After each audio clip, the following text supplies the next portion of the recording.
Welcome to the Wrestling Philosophy Show, where we discuss unique perspectives and beliefs on the sport of wrestling. Give us a follow or subscribe on various social media platforms, including YouTube, Spotify, and Apple Podcasts. Enjoy the show. We stopped by to see Smitty a few weeks back, and he has plenty of inventory of corner rugs. Be sure to reach out to Smitty at smitty43952@gmail to get your corner rugs for this season. Show 69 with TJ Blanton. TJ is a childhood family friend of mine. I've always wanted to hear his story of being a three-sport athlete. I promised he'd be the first in-studio guest I'd have on. So here it is, show 69 with TJ Blanton. All right, here tonight we welcome TJ Blanton. TJ was a three-sport All-Ohio athlete for Sandusky St. Mary's. He was football player of the year for Division VI. His junior and senior year, he was All-Ohio in baseball, and then he was third in the state as a senior in wrestling. So multi-time All-Ohio in baseball, player of the year football. I've been wanting to have him on. We've been talking about. We were supposed to get back in June, right? Been a while, yeah. We've been planning this. I promise. I told you you're gonna be my first in studio guest. We grew up together here in Sandusky. I was closer to your brother's age, and you were friends more close to my brother Corey's age. But I've been wanting to get you on. I told you first time I'd have an in-studio guest, you'd be the guy. And I've always wanted to hear your story, more details on your story, because I've always been super impressed. I don't know how many there are, but there can't be that many that in the sports we talk about, three-time or three-sport All-Ohio athlete. So I want to hear that, your story with that, being a double recruit, right, for football you mentioned and baseball. Went on to play at BG, right, and, pretty darn close to being, from what I remember, to being drafted, right? There was a chance. I mean, there was talks of, right, we had some injuries going on, but without the injury, it sounds like it would have happened. So, anyways, welcome to the podcast. Yeah, no, it's pretty cool. First person live, in studio. Yeah, pretty sweet here. Yeah, you've seen it. Make sure I keep my hands down. No, we've been talking about this for a while, and my God, people are probably going to watch this and be like, "Who is this guy?" Like. But, like Jared said, played a couple of different sports. Wrestling was one of them. I think wrestling wrestling paved my path for everything else I did. And I tell that to everybody, without wrestling, I would have not been who I was athletically in any other sports. The mental toughness of wrestling, the hard work you have to put in and everything that goes with wrestling. And people listening, they all know about, what it takes to wrestle. And, that kind of paved my way in every sport that I played. So, I have no problem sharing my story on wrestling with anybody. I'll talk to people about wrestling all the time until I'm blue in the face, and half the time they have to tell me shut up. And, but, I'm not the big Logan Stieber. I watched the one with Logan Stieber on here. It's like, yeah, now I get to do the first in-studio one. So, it was pretty cool, though. Watching Logan, I tell everyone I know that guy when I watched him. On TV and ESPN, and I was in college, and like if people are going, Roville, that's really close to you. I'm like, yeah, no, I know him. He probably has no clue I was a little bit older than him, but watching him grow up, and the David Taylors and the Palmers, and all the good wrestlers that came through in my era, and then growing up, I watched you guys wrestle. I already rattled off all your stats. Jared was 2'11" and 4 in high school. My stats better than I do, and who I wrestle. I'm a baseball guy, so I know statistics. That's one of my things. That's my MO is statistics. So, so excited to be here. Talk a little bit. So, for those that know you, right? Yeah, Scotty, right? Your dad was my junior high coach. Was he your junior high coach or not? Was he done by that? Kind of was there, right? He was there till I could beat him. Then he stopped. Yeah. I seen Jeff beat him once too. So, baseball guy, right? You mentioned you're a baseball guy. At what point did you figure out baseball your thing? Obviously football, right? Player of the year. So right. You mentioned you were getting recruited big time. So I guess walk us through that, deciding between baseball and football. Like how'd that work? So my growing up, probably my sophomore year, I really wanted to play football in college. I was kind of a receiver slash quarterback throughout. Played a lot of quarterback. My senior year, I was a quarterback. That's what position I ended up all Ohio in. And I had a good 6'2", about 195 my senior year at quarterback, so I had good size, and I had a good arm. Just thought football, growing up was my first love. And who doesn't want to play football? If you play football, it's one of the fun sports. We'll talk a little about wrestling. You have fun with it, but everyone talk about it. It's funny when Logan Seaber was on. I watched his, and he talked about how he was like sick to his stomach. And you've even said it like before a match, like you're just sick to your stomach, like all that pressure of. I can't go out and lose this match, and everybody's watching me, and I have these expectations because for you were a 4-time state champ, for him 4-time state champ, 4-time national champ. So that pressure, which that leads into something different. But really, when I figured out baseball was my thing, I was a junior year. I was on the Legion team in Sandusky. We had 10 guys on that team go Division I. Holy crap! So we were all from the same area code. One of them still plays. He just got traded to the Oakland Athletics. 3 of our pitchers were all drafted on that team, and we all kind of went MAC schools. And a couple went to Kent, a couple of BGs, my teammates, a couple to Toledo. So we had a really good team, and it was a tournament at Bowling Green. It was the Black Swamp Classic, and it's one of the biggest tournaments in the Midwest. And in the semifinal game, I was 5 for 5. I hit for the cycle. I think I had 9 RBIs, and that right after that game, our coach Ray Neal, who was one of the legends around this area in coaching baseball, he basically was like, I think I'm going to sit you for the the final game because you're going to be very busy on Monday. And I junior in high school, didn't really understand what he meant. He's like, you're going to be getting a lot of phone calls Monday night, the recruiting path, because there's a lot of colleges here, and you just pretty much wrote your ticket to college with that game. So at that point, I think I realized, wow, I can play with all these guys. A lot of big name guys were in those tournaments, and I was right there with them. I went to a showcase. I ended up getting ranked as the 2nd outfielder in Ohio. I think I was top 10 player, and it's a little different now. They have like 4 stars, 5 stars. They have all the showcases. Yeah. And that's the difference between when I was getting recruited and nowadays. You put a video up, you're throwing 95 miles per hour, and every team's over you. So back then you had to actually physically, they had to be present to kind of see what you could do. So right after that, I think Monday I had 27 colleges. So was it more of like a confidence thing, like you had ability, obviously you're all Ohio in 3 sports, so then you kind of like, all right, I'm all in on baseball and confidence. Yeah, at that point, I realized that was it. I had a couple colleges, Division II colleges, calling me for football, and then once baseball got involved, I think the college coaches kind of talked with the football coaches. A couple schools like Eastern Michigan, Toledo, even Sniffle Bowling Green a little bit. Were kind of wanting me to play both sports, and my college coach thought I was going to be try to play 2 sports, so he was pretty pumped when I told him I was really going to focus on baseball. So, it was a fun process, but during football season, that was when I started getting all the calls, and it was a busy time. I mean, how recruiting goes, and you're on the phone 3-4 hours a night, and I did a different podcast, and I said that's basically your interview, for the rest of your life, because you might only talk to one coach one time, and if they don't like what they have to hear, you might not hear back. They're moving on to the next, right? So you had to kind of focus every call, and you had to give full attention and answer, to the best of your ability what they asked you, and had to be yourself because you didn't want to, put on a front. And when you're young, you're junior high school, so it's kind of a lot on your plate, right?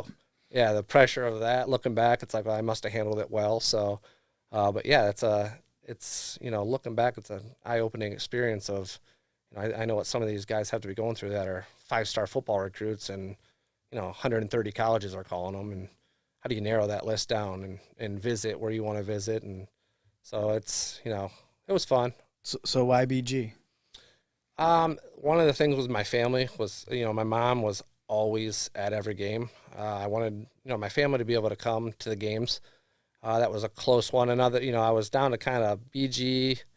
West Virginia was one big one. Oh, really? Okay. Indiana, Michigan State, and then a couple of the other MAC schools. It's funny, Kent State was the first team to call me, and I kind of blew them off. And God, they ended up going to the regionals every year and out of our bracket. So a couple of my buddies went there, and they're like, "Why didn't you come?" So looking back, and that would have been a good move, but I had no regrets at BG. I won, we won 2 MAC titles regular season, and I had a pretty good career there. So, but it was just the atmosphere, close to home.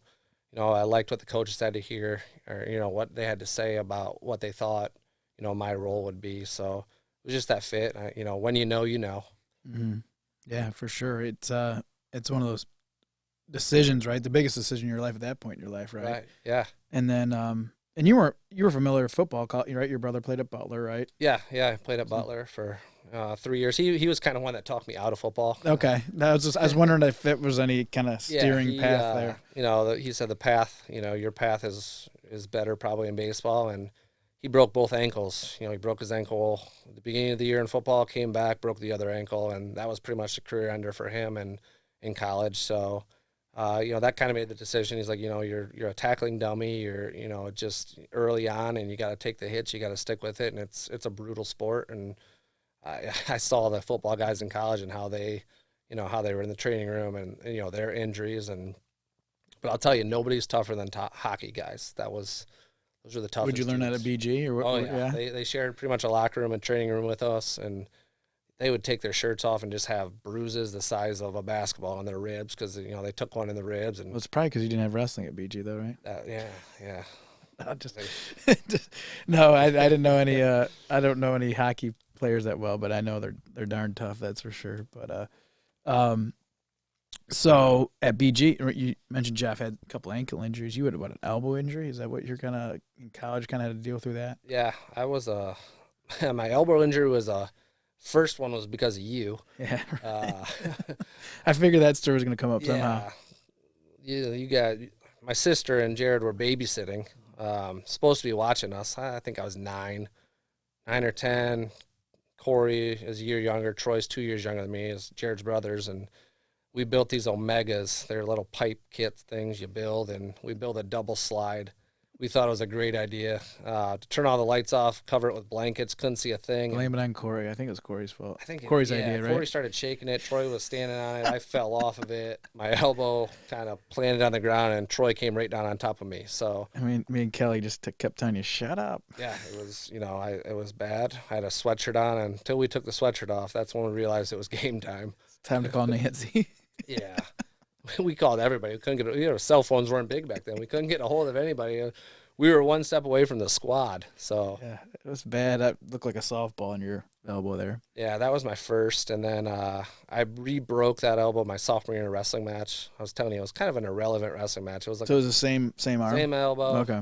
I kind of had my elbow posted. I was winning. It was the finals match. I think I was up like 8-0, and the kid optional started me. Kid's from Lima Central Catholic. I wrestled him my senior year, first round of state. Pretty funny. I got my payback on that. So anyways, optional start. He goes to cut me, and he crashes back down. I turn, and my elbow is playing, and his kneecap just hit my elbow and just hyperextended. And I kind of the ref stopped it immediately. I stood up. My elbow was facing the other way, and I grabbed it and pulled it back in. And I was like, you know what? I feel all right. And oh, really? Coach Heem, Mark Heemstra was our coach. He's like, are you sure you feel okay? I'm like, I can go. About a minute later, I realized this was a bad something choice. Serious. Yeah. I finished the match with one arm. I ended up winning. Glory, so excited. Not really. Looked down on my elbow, and it was like the size of a watermelon, and I'm like, this isn't good. So that was the end of my sophomore year, really. I did come back and wrestle 3 matches later in the year, and we just taped it up. I couldn't even move it.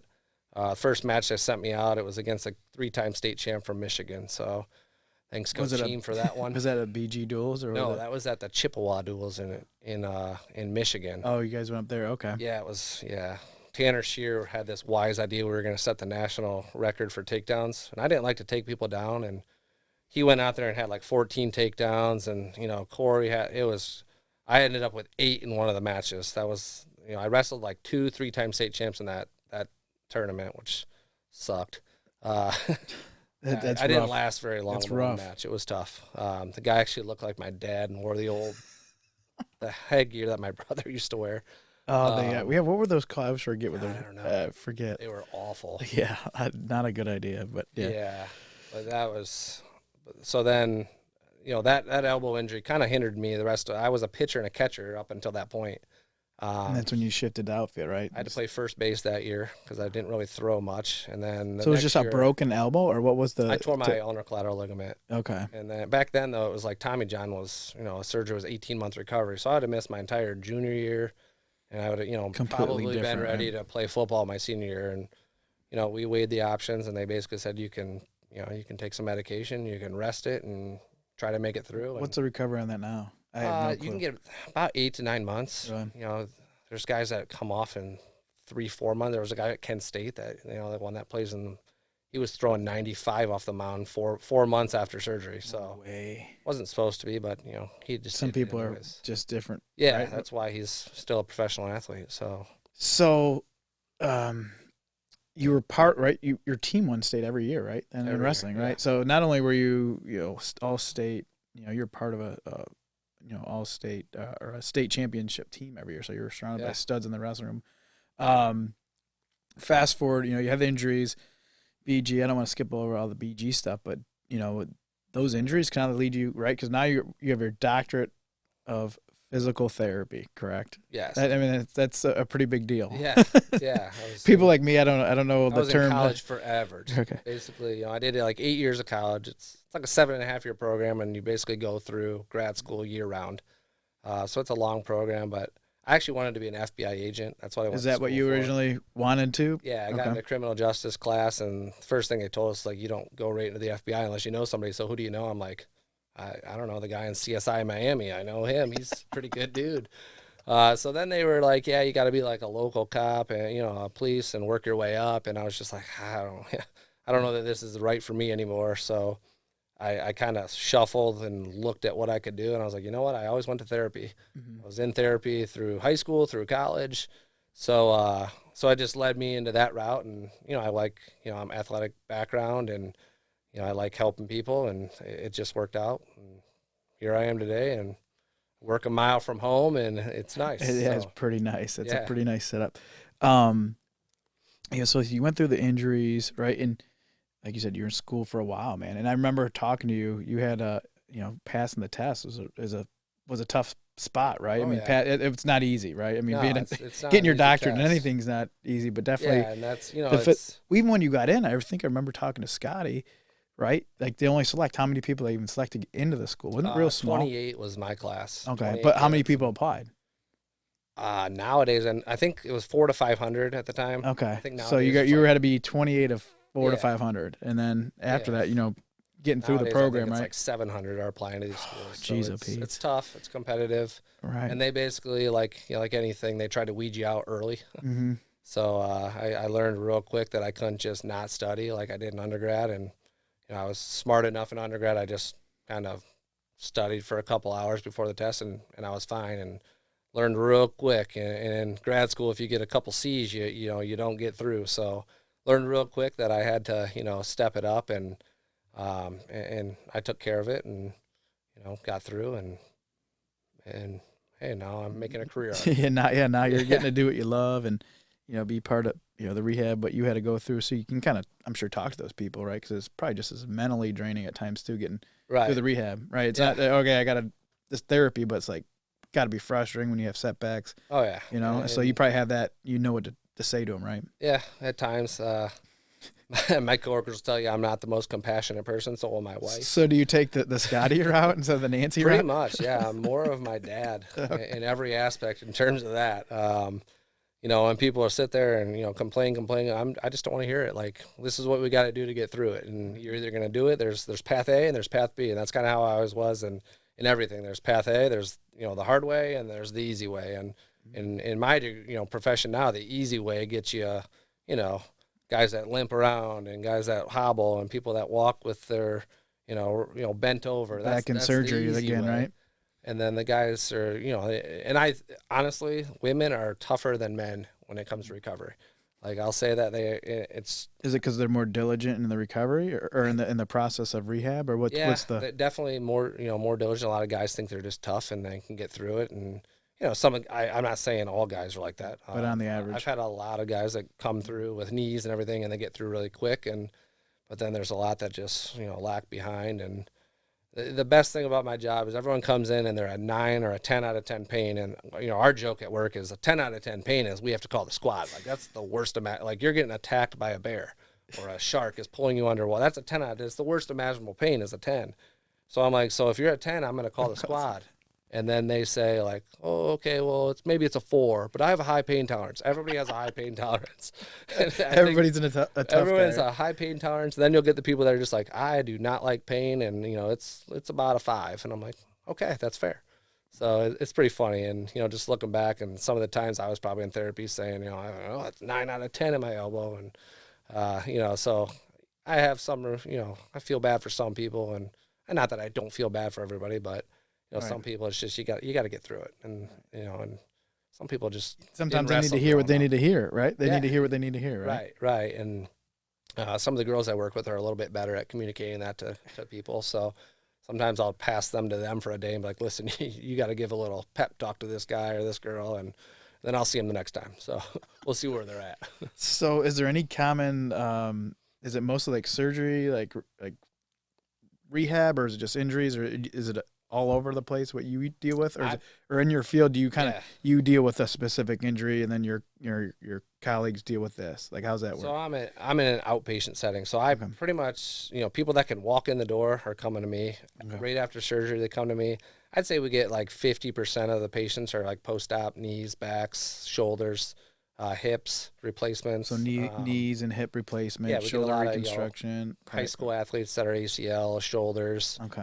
And then we get a lot of back pain. People just coming in for back and neck pain, and don't be making fun of my seat here. Yeah, or people, you guys can't see this, but and like this is the first in live person one. I'm just gonna let you know, Jared's sitting on a 4-inch Tempur-Pedic donut over there. That is for his back pain, but it's proper alignment. I don't want to come see you. Then seriously, yeah, it's funny when I did my upstairs ones. I had to stand on a wrestling. I think I said on one of the podcasts I used like a wrestling mat because I was too short for the camera. But this is like proper alignment. So don't be making fun of my donut. I don't want to see it. Those are for hemorrhoids, but it is a donut. You're right. It is a donut. There's no way around it.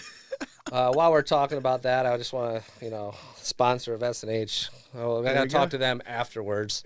About the money deal that they're going to have to. I got an NLI or NIL here. So, Corey, if you're watching this or when you watch this, I'll be hitting you up. That's awesome. No, I definitely give the S&H shout-outs from time to time. Got to rep the brand. I mean, I grew up above the shop. So let's talk about the backyard, right? Oh, God. Right? What do you remember? Do you remember baseball or football back there? What do you remember? I remember baseball more. Okay. I mean, we played everything back there, but baseball, I mean, it was like the prime home run derby baseball field. And back then it was like huge. Yeah, it's pretty. Looking back, it's like, oh, that's all it was. Then we use it. Why'd we use a tennis ball just so you could hit dingers? So hit it in Gilbert's parking lot. Like there was right field was a car, like a new. And there were some trees though, right? There were some trees that could knock it down, but like it was like your goal, and we'd get chased out of that place. But we were just trying to hit tennis balls at brand new cars. That was our goal. But you had to learn how to hit opposite field, and like I was a pole hitter most of the time, so you had to actually go over the house and left, right? And yeah, the green monster. That was a the big white monster. The big. That was big. Did you play under? So Ed, my dad installed the lights. Did you play under the lights at all? Oh yeah, we played football under the lights, baseball. I was there when we built the tree house back there. See, I was too old for the tree house. Yeah, there was a lot of crazy times there. As Ed would call it, the stabbing cabin. That's what he'd call it. Yeah, no, I wrestling Drew, and like I thought I was really good at wrestling at that because we would like wrestle in your living room, and Drew like hung out with me because Corey would be too cool at times and Troy was too like a brat. We were just like cheek skit, like scrim. And you were older, so you were, and Drew would like wrestle me, and like he'd be like, "All right, state finals," and like I thought I was beating him. Like he'd let you roll with him. Oh yeah, he'd let me in. He'd probably go like double OT and stuff or something. Yeah, there were some times he would take out on me a little bit, but then he'd like at the end of the match, he'd be like, "All right, you won." I'm like, "State champ, man." Then when he goes to high school and 3-time state champion. I'm like, all right, I must beat be all him. right. Yeah. Like, Did you play in the back, going to the backyard, the field goal post? You remember when Dad built the field goal post? The Yep. PVC pipe, man. That PVC was I piping. thought that was pretty cool. I couldn't kick. I was terrible at kicking. Did you punt? I punted. Okay. I only punted because the guy who could kick really far on our team couldn't catch the ball and punt it. He could punt it like 70 yards, but the concept of catching, taking the steps and punting it, like if no one was there, he could punt it.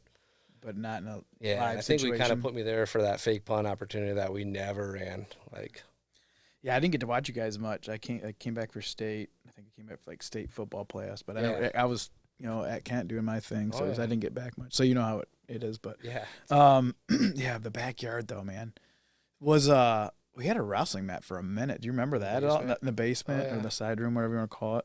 Yeah, briefly remember that. the air hockey table, air hockey. Yeah, it's still there. That's still there. There's the Papa Shot, the air hockey table. Papa Shot. I forgot about that too. Any stories of Ed Upfer growing up? So I mean, everybody talks about Eddie, and everybody in the wrestling world knows who Eddie is. But the coolest thing was, so for those that don't know, Ed's my dad, right? Yeah. But he's been a big part of the wrestling world in Ohio, at least. But yeah, for sure. And I mean, the coolest part about what I got to grow up was like he was like my second dad. I was at your guys' house, or Corey was at my. Our parents were good friends. And I was at your house with Jeff. Yeah. After all the sporting, they had an RV together, right? Yeah. So go ahead. Good stories about the RV. So Eddie, he obviously is like one of the nicest. Like even my wife, who didn't grow up around here, and she's like, he like genuinely is the nicest person I think I know. And he would go out of his way for anybody, especially the people, that he knows closest, and really anybody in general.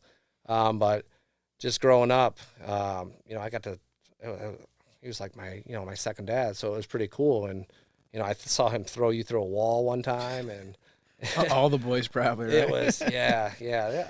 4 boys in a house that all wrestle, and that's too much. And Julie was a saint. She used to make, the 5-gallon, Gatorade container of Tang. That was, I don't think I could have Tang at my house. But like we went to your house, and it was just like I'd show up, and be like, "Is the Gatorade? It's out, okay." She'd make the 5-gallon yeah.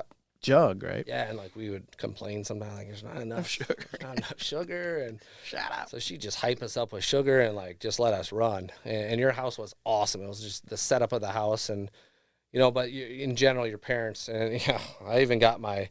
So my wife hates me. I keep everything. So these are like cards. So these are all Ed and Julie cards from just sports. From high school. These are a couple of them.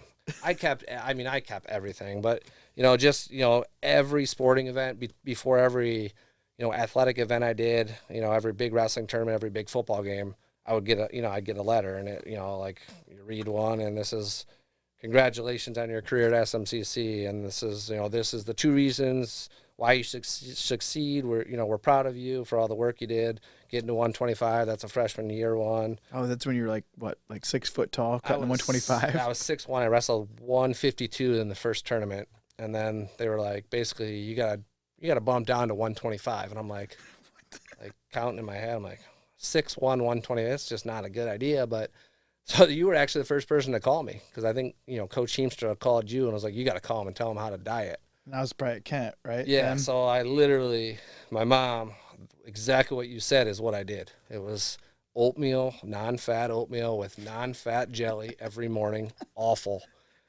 Spray butter. Yeah, that's salt. The best. It's you just spray it in your mouth. Like I remember going home and like I could have I measured out, like I could have 1/4 of a cup of Crystal Light and I would gain 15 pounds. And that's the funny thing about wrestlers, right? You measure everything. You weigh yourself, and you put a glass of water next to you, and then you step on the scale with the water, and you're like, okay, that's 1/2 pound. You drink the water, you step back on, and you're 1.5 pounds heavier. And it's like, wait a minute, and it's a real thing. But I had like a green apple for lunch, and every night was a chicken breast with a non-fat piece of or cheese and like 4 pieces of broccoli, and I literally did that for like 6 weeks straight, and hey, I made weight. But I actually started off pretty good that year, and then I got into some tanks in the conference, and my weight class was tough. Yeah, like the conference back then, I was just having this conversation with Yeah. Michael Baxter, who's a little younger than you, he's Troy's age, but the conference back then from like my age to like his age was like off the charts. But Right. Yeah, so who was in the conference in your age? Like some of the guys, like the Carver guys had some tough guys, right? Yeah, so actually my senior year I lost 4 matches my senior year. I came back for the SBC duels. That was my first tournament back. The second match I had to wrestle Keith Witt. They bumped him up to wrestle me, and I chin ripped him, and he was pinned. Keith, you were pinned. I'm looking at you. All right. So These I'm boys like, in oh my Troy God, just still. get Him this and match Troy over. are good buds. I still. know. And chin ripped him in the first period, and it was 5-0, and I was like, huh, I don't have anything left. Like, it was my first tournament back. So my senior year in football, I actually tore my labrum in my left shoulder. Oh, geez, no way. So everyone thought it was my right shoulder because it was, my football. They thought it was throwing injury, but I actually tore my left labrum, and I wasn't supposed to wrestle that year. And I actually saw Dr. Patterson, who doesn't know Dr. Patterson from around that era. Right. He basically told me, with baseball and everything, it's probably wise wrestling's not in the cards this year. So I wasn't going to wrestle. And then we just started having a couple injuries, and then another injury, and then, like one of our guys that could have been a state champ tore his ACL in football, and I think he would have been the guy that won his weight class. He beat the year before.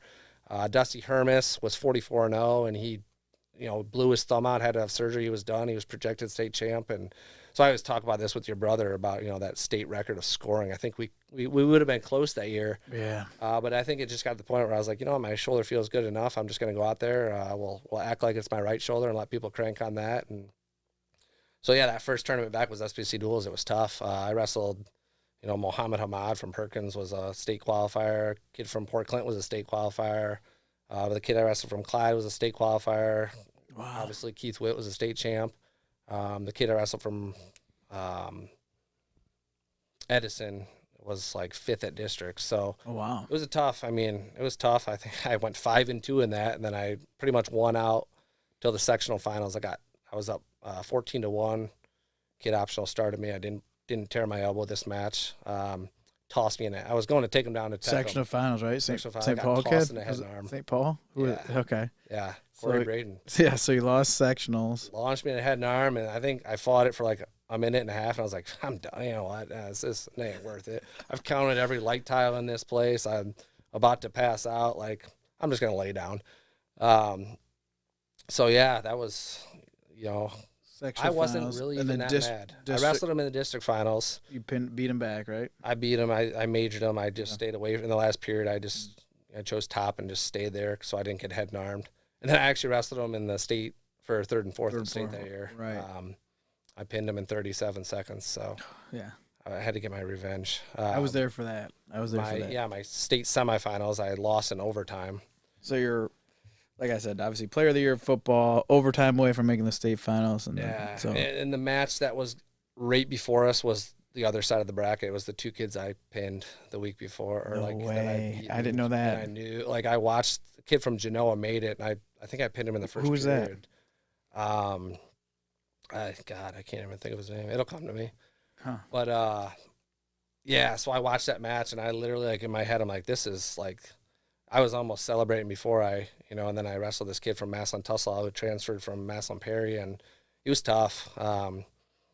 He watched my first 2 matches, obviously, because I wasn't an offensive guy. I was a defensive wrestler, and he knew exactly what not to do to get tossed. And so I pinned 4 guys at state, and I hit the same move on all 4 of them. what was it, chin whip? I did it like my own version of a chin whip? I think it's Okay. illegal now, they say. Would you step through with it? Or Yeah. What? Okay. Yeah, they would shoot. I would try to snap them down. I'd just get their chin, and they'd step up, and I had really good hips, so I'd just You had long arms too, right? Yeah, Right? You so could that reach was my around move, it. and- Yeah. first 2 rounds of state, a minute 20, a minute 50, pin, and then I thought, oh hell, I just got to hit this move one time in the state semifinals. I'm good. But yeah, he ended up getting me this. And you remember back then, like St. Mary's, everybody hated us. Right. They weren't. So like I they were remember- winning state every year. So like if you're winning it, you're it's like a rooted St. Anne's against. guy or Yeah. a Graham guy now getting taken down. The whole place goes nuts, and you hear 2. That was the only thing I could ever hear. Like that whole state tournament, you don't hear anything at state. But when I got taken down in overtime, the whole place says, I still dream about that. Like I hear 2, and I'm like, at that moment it was like, man, like crap. So then I had to wrestle back, and my first match back was the predicted state champ who wrestled the kid from Brendan Baum the year before Okay. in the state finals, who Brendan beat in overtime. So Oh, I wow. pinned him with I 1 didn't know second that. left. I did not know that. Yeah, I hit him in a chin rip with 1 second. Well, not 1 second, but like 15 seconds left in the match. I was going for a major to get more points for the team, and I think he just laid there, and I pinned him, and that pretty much sealed the The team tournament title? for us. Yeah, Wow, I didn't know that. Oh, that was pretty cool. crazy. So I ended up pinning 4 guys at state that year, which was cool. A lot of points. A lot of points. Yeah, I think I ended up with like 25 points as a third placer. So That's as much as Brakeman the wrote champ. about it the next year in the Oh, Brakeman yeah? report. Yeah, yeah. So that was pretty cool. But so yeah, wrestling. But like I said, it definitely paved my path, and I learned a lot of good lessons from wrestling. Right, and then so we haven't touched on this. You were the coach, right? Baseball coach, right? Yeah. So what? Graduating from BG, then you got your doctorate. Kind of was it a natural path to get into coaching, or what was the kind of the thought process behind 'cause that's a lot of responsibility, right? Right. Taking that time. So what was the Right. thought process behind jumping in being a So coach? I came back to, and I never got into coaching for money, or I just wanted to help kids, and that was my thought from the beginning, was if I can teach a kid one thing about life or a sport, even if it's one kid, 1 year, if one kid learns something while I'm a coach, I've done my job. Right. And I have parents that tell me, oh, well, my kid loved you and all that, and so it's good to hear that. I came back to a practice at our, my alma mater at St. Mary's, and they had a pretty good team there, and there was some talent, and there were some things I saw that I thought, hey, I could help out, and coach asked me to come back, and then the coach asked me to come back, and then the next year he's like, do you want to be kind of a full-time assistant? So I thought, yeah, that's a good idea, and I had some spare time back then. And I ended up doing it 2 years as an assistant. Then, he stepped away, and, it's kind of natural, like, hey, they need a coach. And, I was with those kids already, and I just felt like, hey, I'm already here. I feel like Kind of I've obligated. got a good group here. And, I just felt like I can't just leave these kids, to somebody they don't know or trust, or, to start all over again. So I just kind of fell right into that position. And so I did that for 5 years. COVID, the 1 year, obviously knocked us out. Right. I actually had a really good team that year. That was like the team you were going to have, right? That You're was kind of building up.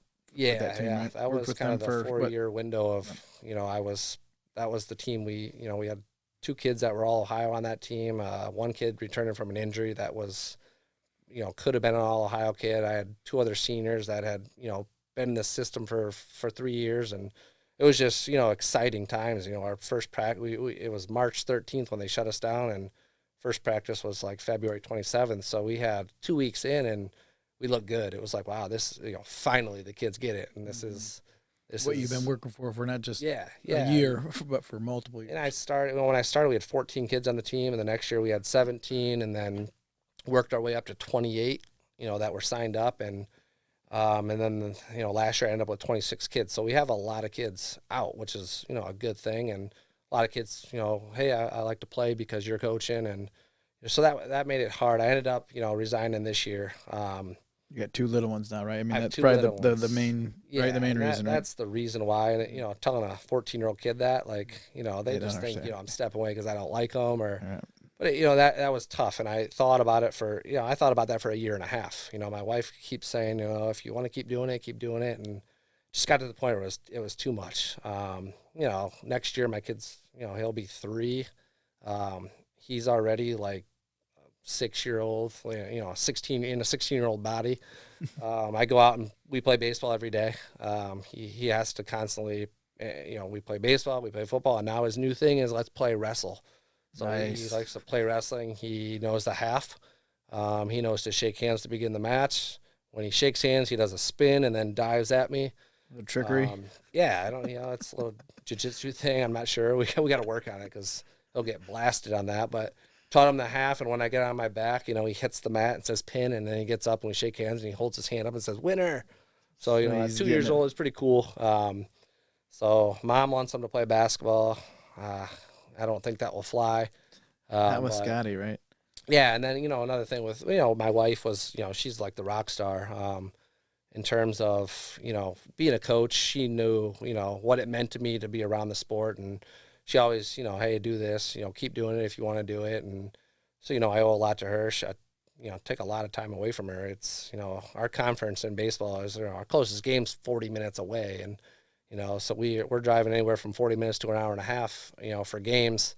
So I'm not getting home till 9:30, 10 o'clock some nights after, going back, all the equipment and everything. So it was just the right time to step down. I think, the right people are in place to, keep going. So, but like I said, it's more of a, I wanted one kid to learn one thing, whether it was about life, about sports. And I feel like I taught quite a few things. So it wasn't always about baseball. It was about, Right. life lessons and, different things like that. And I feel like that's, as a high school coach, you got to teach kids, because looking back at, some of those things I didn't learn, and, and it was, just good life lessons to have. So. Did you learn anything from the kids? Was there any moment that you're like, man, I learned, like, I Yeah. didn't think I'd learned this from this kid or Yeah. something? Is there any specific that you kind of, I have a few myself, but it's like, holy crap, I learned this from this kid. There are some rules that, like, baseball is crazy. Like, there are things that, like, pop up in the middle, and I had to, like, get the rule book out a few times, and, like, some of the, Well, maybe not about rules, but even just life. Like, oh, Yeah, you know what I mean? no, Because, like, just now in you general, have, but right, you started coaching when you didn't have kids, so you're dealing with these oh yeah, high school kids, and then now you're having your kids like, man, you learn a this is lot some- about patience with kids. good call. We would teach something 15 times.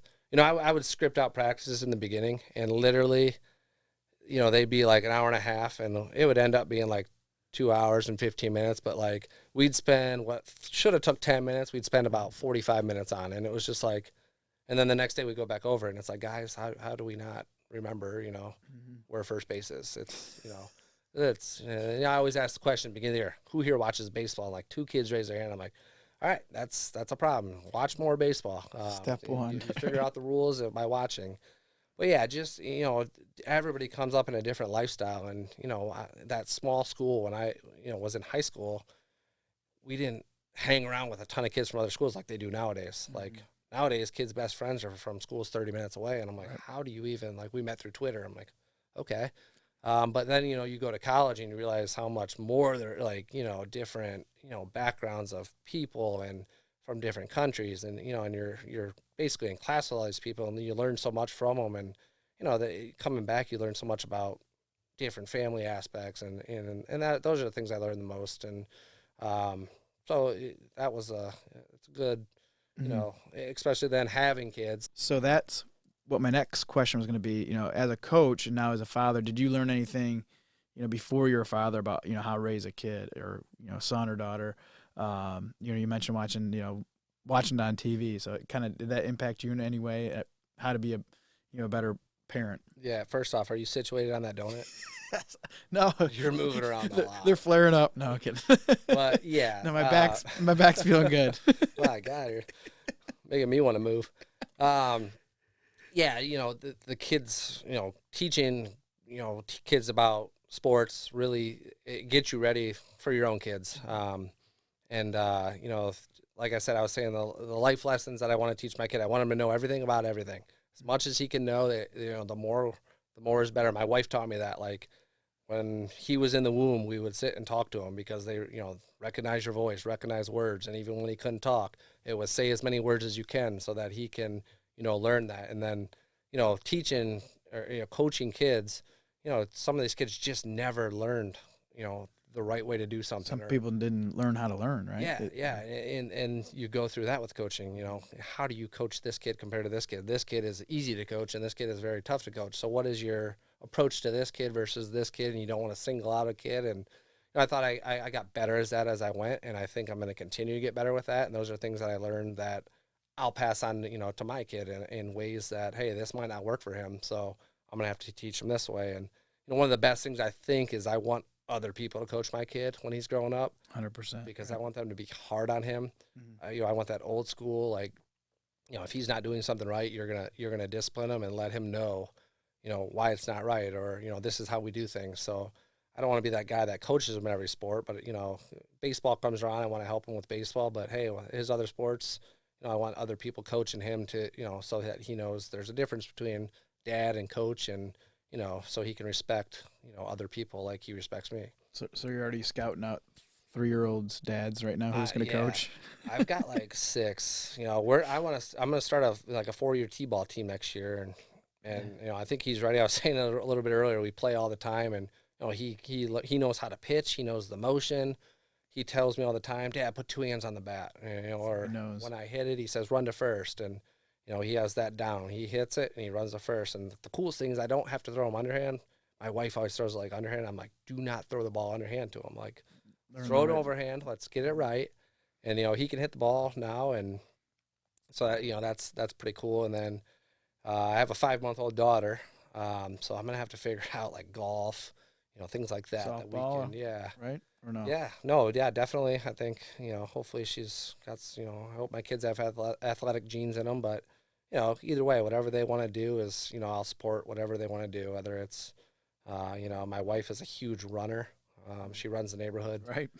Yeah, 9 months pregnant. She's out running 3 miles every morning. She's crazy. Runs the dog around. And yeah, Barley gets the most miles in the neighborhood, I'm sure. Yeah, and she, like, her drive, get up early and runs, and I wish I still had that. I tell her every day, I'm like, I did enough running in college. I don't need to do it anymore. I still got some in the bank. Yeah, still got some. So, but she's inspiring in terms of that. Yeah.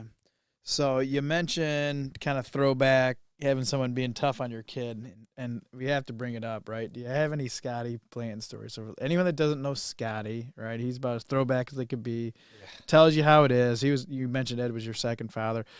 Scotty was mine, whether it was over there, whenever, right? He's the biggest St. Mary's supporter. We still go over to wrestling tournaments, but, he'll tell you what you need to hear, and he's not going to sugarcoat it. But, I have several stories, but do you have any stories off the top of your mind? I mean, there's a lot of stories you can't even tell on the air about Scotty. But yeah, he was tough, and that was his way of showing love. I think it was that tough love, right? And he never, like, overstepped his boundary in terms of sports. He let others coach me. He coached me, let others coach me.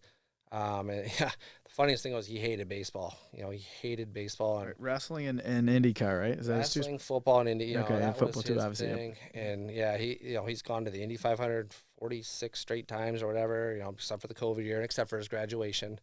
But we get to bond at that now. And did you go this year? No, I didn't. Okay. The baby, right? 6 people. We were to a point where there was like 17, 18 guys going in that group, and or women too, but. I went 10 straight years and then had a baby, and then he's like, you'll never be back, but I'll be back. Yeah, I only made it 5. I'm trying to get you got my dad to go back too. Yeah. Be like a group getting back there. Oh, yeah, for sure. We're going to push him around a wheelchair someday there. That's his ultimate goal. When if he was he on the History Channel? Was he on the History Channel or something? What's that story? I forget that one. Some Australian group came by, and they were like, had all these cameras, and like you could tell they were legit, and they started filming. So we were like, they were filming us play cornhole, and we're like, whoa, like, we got to get you Scotty Blanton. And this was the year we had like shirts made. It was his 40th Indy, and it was the 100th running. So he had been to 40 of 100 in person. So we got him on there, and oh God, he started saying things that I don't think they could play. But yeah, he ended up being on like Australians, ESPN, some history documentary on Indy 500. So it was pretty funny. It's like a 20-second clip, but just going back, I mean, in terms of my brother acted up one time, and this didn't happen to me, but he stapled him to the floor while they were doing construction at the house because my brother was just acting up.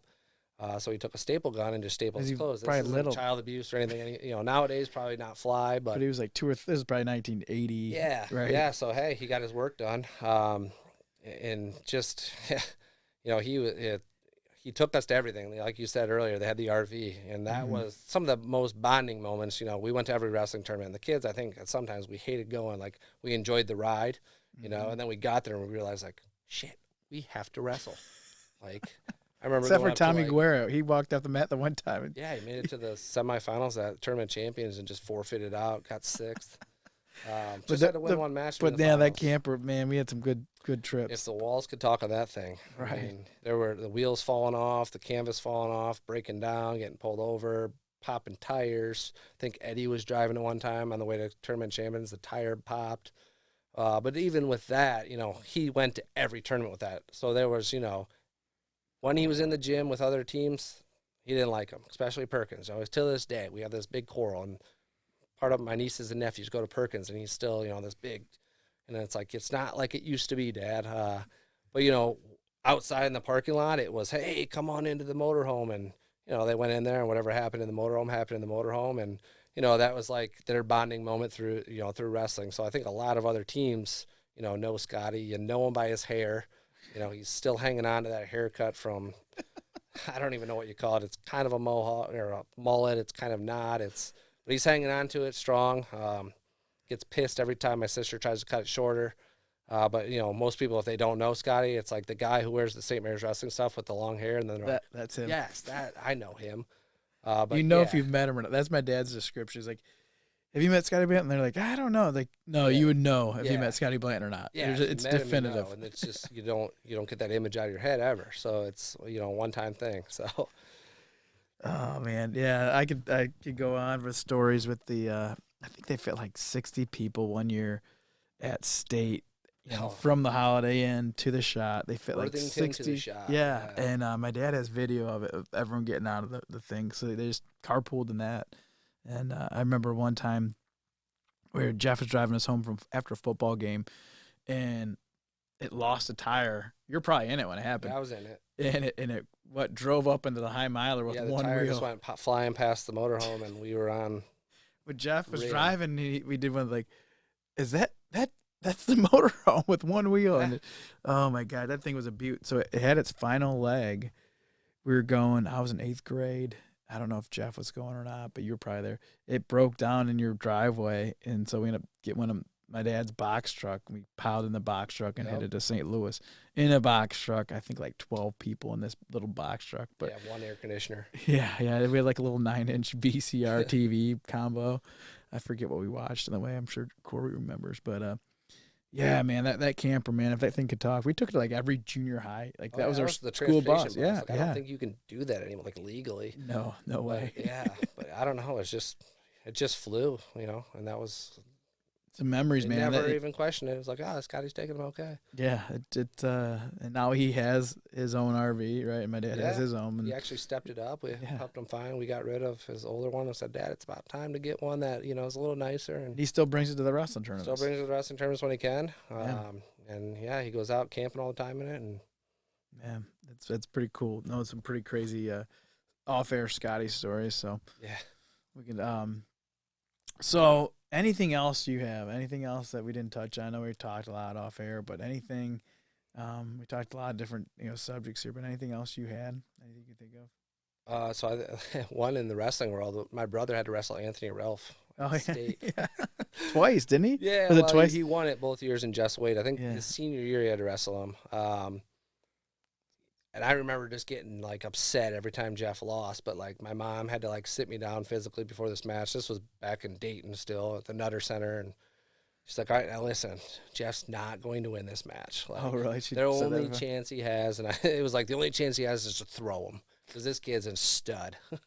And I think Jeff tried to throw him, and he got his feet went over his head, and I think it was like a 30-second match. Anthony Ralph, I don't think he made it to the second period in any match that year. But that's just a funny, a wrestling guy that most people will know. My brother had to wrestle Anthony Ralph. Did he wrestle him his senior year and wasn't back to back? Do you remember him? I'm horrible with He wrestled him he wrestled him twice at State, I believe. Yeah, right? He wrestled the semifinals against a kid. Ralph wrestled in the finals. It was okay. A kid from a green team. I don't know. Partlow? Was it Jacob Partlow? Was it? Yeah, I think so. I'm bad with names. So my brother was third his junior year, and then he ended up fifth his senior year. Do you think third as a sophomore? No, as a junior. Okay. Third and fifth. Okay. Sophomore year, he was 2 in Skidoo. Okay.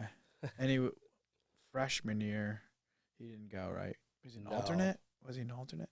I'm not district sure. qualifier? I know my dad was 32-0, went to state, was projected state champ, and 76, right? 1976. Or I don't know if he was projected state champ. I don't know if they did that back then. He'll tell you he was. I bet they did. I bet we could look it up. He lost by a point, and that was when you had to get carried Follow through. Your man. And his guy didn't win, and he ended up, he didn't, only 8 went, and he didn't end up. So I think he ended up 32-1 that year, and he's 32-1 and not even a state placer. Yeah. Yeah. So your dad was tougher and tougher nails, right? They had good football teams too, right? He has huge calves, huge bicep. I half a bicep, or was the split bicep now, right? caught a garage door and it just split his bicep in half and never got it fixed or anything. It's just half a bicep now. It's pretty crazy. He takes care of all his medical issues himself. But now he thinks I'm a doctor. Like he thinks like I can do surgery.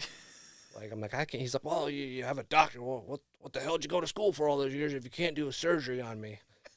So one of these days I'm just gonna pull out a scalpel and just start cutting him up or something. I don't know. And be like, Cut his hair. Now? Do you like that? It's not as pleasant as you thought it would be, is it? Sewed up with a chip clip.